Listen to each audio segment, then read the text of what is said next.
Hello, welcome to episode 186 of the Daily Shed. Today I'm going to show you a cool alternate picking exercise combined with harmonizing on the bottom two strings. And just makes for a nice exercise in playing legato and in picking. So this is the whole exercise.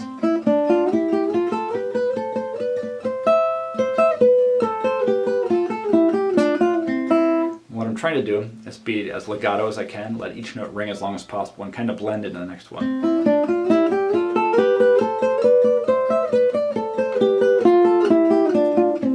To do that, I have to be very comfortable with those notes. I'm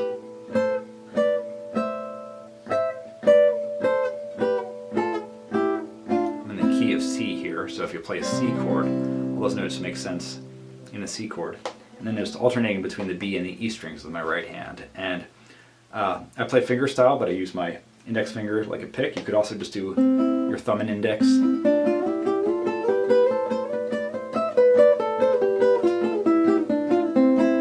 Or pick style. If you're using a pick, you can do it also like that. And I'll play it once more very slow so you can get the notes.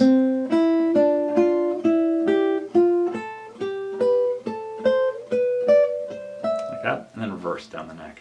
A good picking exercise and good for getting used to this kind of harmonization. Hope it's useful to you. Thanks for watching.